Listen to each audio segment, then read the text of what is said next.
Assalamu alaikum wassalatu wassalamu ala rasulillah.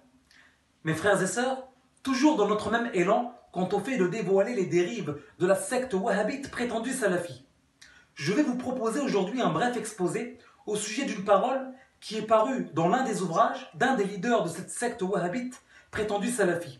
Cet horloger de formation, j'ai nommé Al-Albani.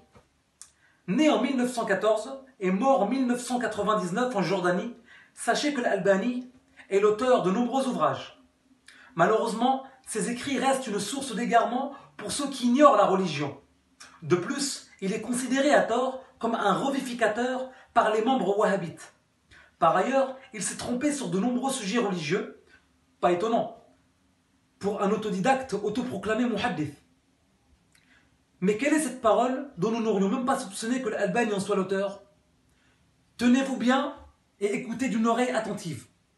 Voici ce qu'a déclaré Al-Albani concernant l'explication du sens du verset A'amintum man fis sama dans Surat al-Mulk.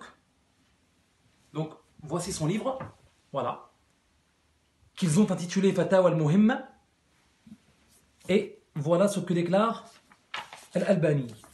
Dans ce qui est souligné, Al-Albani a dit au sujet de Allah: il n'est nulle part dans le ciel parce qu'il est exempt de l'endroit, c'est-à-dire qu'on ne lui attribue pas l'endroit. Et ceci est la croyance des salafs.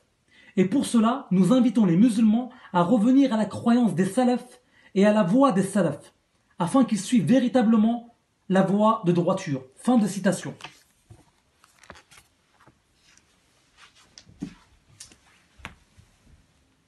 Alors, j'invite toutes les victimes du wahhabisme qui se font appeler à tort salafis de suivre réellement la voie des salafs, celle qui consiste en termes de croyance à ne pas attribuer au sujet de Allah l'endroit.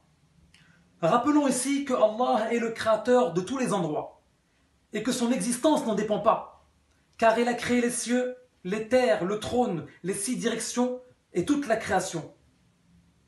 Et Dieu existe avant tout cela.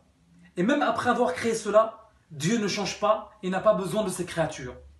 Wallahu ta'ala a'lam wa ahkam.